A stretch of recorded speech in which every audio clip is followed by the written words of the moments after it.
How is it possible that a YouTuber could get 31 years in prison? I have no Wow, 31 years. I'm a sociopath. You're about to watch someone who thinks they can do anything, anywhere, face real legal consequences, and how 5 mistakes built a legal case so strong that this creator may never be allowed to return home again. It all starts with a simple visit to one of South Korea's most beloved memorials. I stand with the Korean people. I love Korea. Everything that I did in Japan was for the Korean and the Chinese people. When Johnny was in Japan, he walked through the streets shouting about 2 atomic bombs that were dropped on Hiroshima and Nagasaki. Ooh. That's super offensive. Nagasaki. Through the streets shouting about 2 atomic bombs that were dropped on Hiroshima and Nagasaki. Ooh. That's super offensive. A lot of people died because of what happened there. I don't know why he's yelling that in Japan. The problem is that this isn't a normal statue. It's called the Statue of Peace, and it commemorates Korean women who were forced into slavery by the Japanese military during World War II. And Johnny's trying to justify his crimes in Japan by claiming everything he did was for the Korean people. But really, he's just... Oh my god. Oh my god. These thugs, they think they can do whatever they want and justify their action. Wow. By any means. Oh my god. That's ugly. What? I'm very curious. I don't know if he's YouTuber or TikToker. I have no idea. Disrespecting a protected public monument, which is obstruction of both public order and a public place. And that was just the first of 5 things Johnny did that could land him up to 31 years in prison. Next, look at what he did inside a convenience store in Seoul. Johnny is he now convinced for 31 years? It's without any hope? You cannot do anything to stop that? 31 years. seen sitting in a convenience store, making an alcoholic drink and blasting music. An employee comes over and tells him to quiet down and stop drinking. Convenience store in Seoul. Johnny is seen sitting in a convenience store, making an alcoholic drink and blasting music. An employee comes over and tells him to quiet down and stop drinking. Under Article 21 of the Food Sanitation Act, allowing customers to drink inside a convenience store can result in the owner getting fined or even having their license canceled. But he continues to act like a jerk. This is obstructing business, meaning he's stopping someone from performing their duties. But it's the least important thing that's happening here. But wait, so I didn't understand. If someone eats inside the store, the owner will get fined or what? Sit down and stop drinking. Under Article 21 of the Food Sanitation Act, allowing customers to drink inside a convenience store can result in the owner getting fined or even having their license canceled. But he continues to act like a jerk. This is obstructing business, meaning he's stopping someone from performing their duties. But it's the least important thing that's happening here. Then, a customer tells Johnny to clean up his mess. Johnny's response? He turned the music up even louder and started dancing in the middle of the walkway. Once he starts yelling at other customers, he becomes liable for violations under Korea's Minor Offenses Act, which covers disorderly conduct and cleanup costs. So what does this mean? All of these actions will be included in the case against Johnny, and when a judge reviews the case, the judge will treat each of these moments as evidence. And you know, guys, he made video, he recorded his actions, his crimes himself, and he published it publicly. I think he was a streamer. You know, there is a good phrase that it says, play stupid games, win a stupid prize. So what's even more interesting is that Johnny deleted the original footage from the convenience store because of backlash online. However, he may not realize that other people have already re-uploaded the video. A judge can still find and use it as evidence, and depending on the circumstances, could treat the deletion of the original as an attempt to destroy evidence. Which brings us to the first bus incident.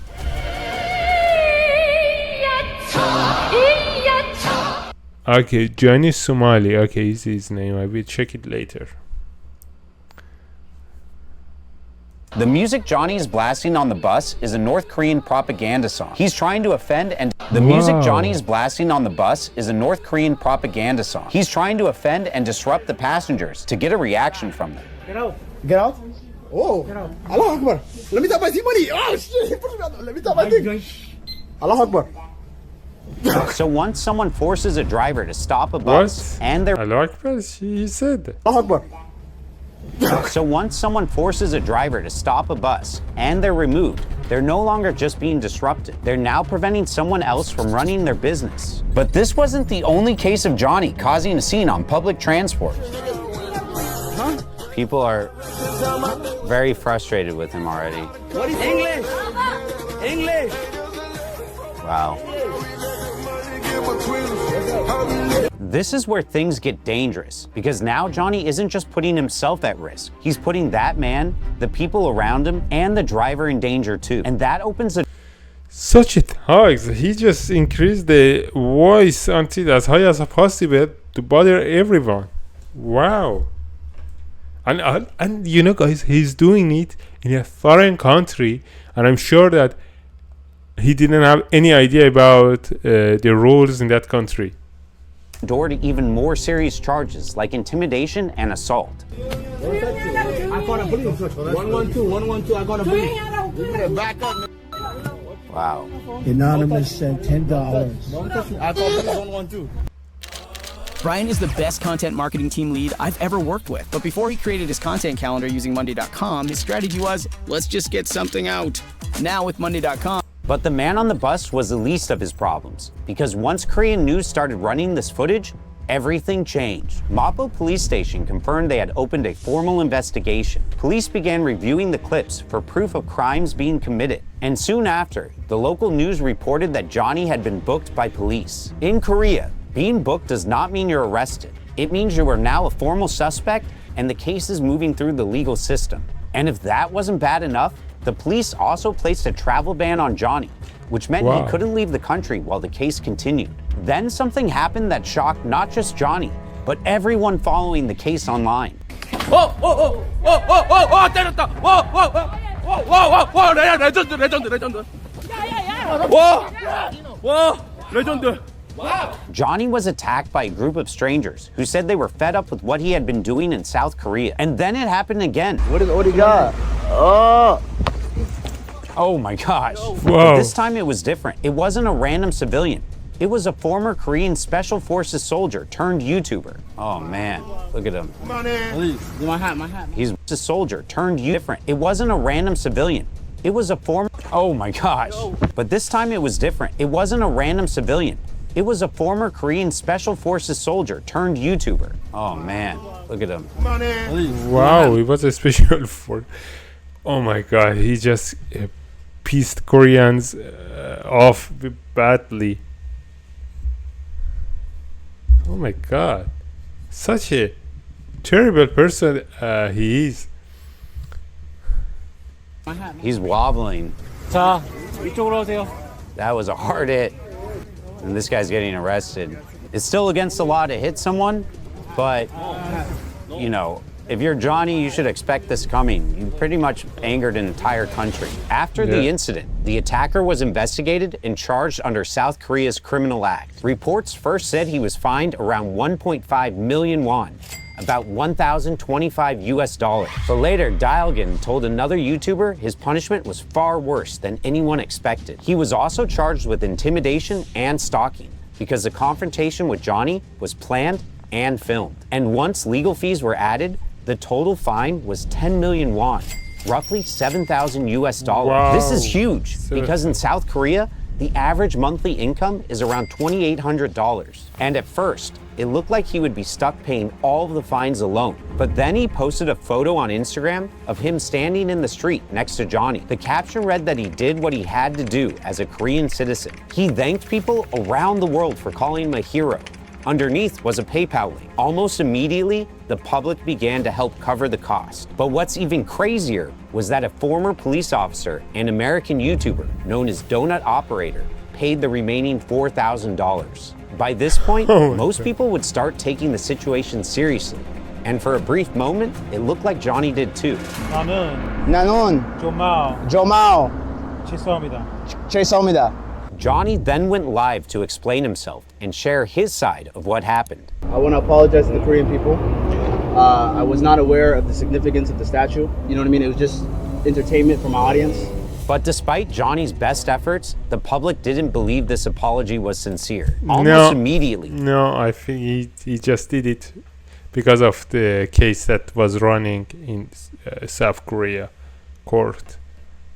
I mean, these people just don't understand any respectful language. They need to see like a force upon them, and in that case, they will retreat. This is the only way that they will change the behavior. Like in the bus, he was doing, he was like putting the sound as high as possible, and when people ask him to decrease it, he would understand, but he says, "Oh, talk English in English." He tried to, as much as he can, to to bother others. I don't know why his audience I don't know why they like his behavior. It's just so weird for me. I will check later how many audience he has. People warned the Korean public that Johnny had done the exact same thing in Japan. They said he apologized there too. And then, the moment he left the country, he insulted them again. And things only got worse. On the actual day of his hearing, Johnny showed up late to court. This is seen as extreme. Oh my god.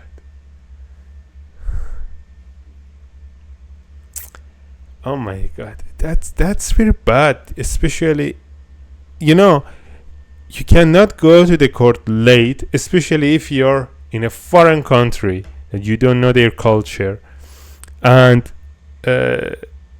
just you need to be so much arrogant that to do something like that, such a thing. Extremely disrespectful in any court in the world, because it shows that you're not taking this matter seriously. And it became worse when he entered the courtroom. He was wearing a Make America Great Again hat, which broke. Oh my god, guys, he did that to himself. He's such an idiot. Courtroom rules, and he had to be. But I'm very happy that he did that. I think he did a good job. He just showed himself that such a terrible person he's told twice to remove it. Then the prosecution read the broke courtroom rules, and he had to be told twice to remove it. Then the prosecution read the charges into the record. In total, he faced 2 minor offense charges and 4 obstruction charges. Johnny's lawyer entered guilty pleas to all of them. By pleading guilty at the hearing, Johnny locked in criminal convictions. And in South Korea, that sharply increases the chance of a prison sentence. But then something totally unexpected happened. The judge introduced a 4th charge that Johnny and his lawyer had not reviewed yet. Back in October, Johnny was doing more than harassing random people. He was also targeting a well-known streamer named Bong Bong. Johnny pulled up AI-generated images and video on a live stream that showed him and the Korean streamer Bong Bong IRL in staged intimate moments, including a clip that makes it look like they were kissing. He used that as supposed proof that she was his Korean girlfriend. He told viewers that she had invited him to Korea and used those fake clips to sell that story, even though there had never been a real relationship. The clip he showed even had an AI watermark in the corner, which viewers noticed right away. Under South Korea's violence laws and recent deepfake reforms, creating or sharing NSFW deepfakes of a real person is treated as a crime, even if everyone knows the footage is fake. Each count can carry a sentence of about 10 years in prison, and prosecutors have said that the Bong Bong deepfake is one of the main charges driving Johnny's potential prison time. Johnny's lawyer entered not guilty pleas to the 2 deepfake charges, but he clearly shook Johnny because of what he asked. Guilty pleas to the 2 deepfake charges, but he clearly shook Johnny. Lawyer fake is one of the main charges driving Johnny's potential prison time. Johnny's lawyer entered not guilty pleas to the 2 deepfake charges, but he clearly shook Johnny because of what he asked the judge next. I want to ask you if there's any way that we could do expedited trial because I've already been here for over 1 year in travel ban. I have family, I have obligations in America, and I want to have the right to speak. She explained that other foreigners had already been waiting nearly 2 years and that Johnny would not receive any special treatment. I feel the same situation, but more things happen to other alien defendants who have been around in this country for more than 2 years for pending trial. But a lot of what Wow. Johnny said may be a lie, because during one of his streams, Johnny claimed that his family disowned him. The only thing I'm really tripping over is because my dad told me he does not want me to have kids. So I'm like, yeah, I'm gonna just go back to crashing out. Y'all don't like me anyway. Yeah, I'll make a new family. This Yeah, that's understandable. Yeah, I understand. Such a shame he is for his family and for his country. contradicts his statement to the judge that he needs to go home to see his family and could affect his credibility for anything he says in the future. What's even more ridiculous is that I found an interview where someone from Johnny Somali's team revealed just how much money Johnny was making from all of his stunts. In a day, roughly, how much would he make? If he was streaming a long stream, it was 700 a day. What? $700. That's only on donation. $700 to terrorize a country? That doesn't seem worth it. He's literally risking his life over a few $100s. The public also wants to see Johnny face real consequences, especially after years of YouTubers causing problems across Asia. Because of that history, some people are openly saying Johnny should... Really? Who really gives him money? I don't understand. Really, for this trash act that he has been doing, someone just donate him for what? Be punished harshly. The next court date has been set for February 11th, 2026. If the victim, Bong Bong, does not appear, the hearing could be delayed again. Right now, Johnny Somali is facing 8 charges in South Korea, and if he is convicted on every count, the maximum sentence is 31 years in prison. Thank you so much for watching. He will deserve it. He will deserve it. But okay, so I'm going to check if we have news from him. Okay, Johnny Somali is currently in South Korea, where he is facing significant legal consequences for his disruptive behavior. His final sentencing is scheduled for April 15th, 2026. Okay, that's good. We will realize what will happen to him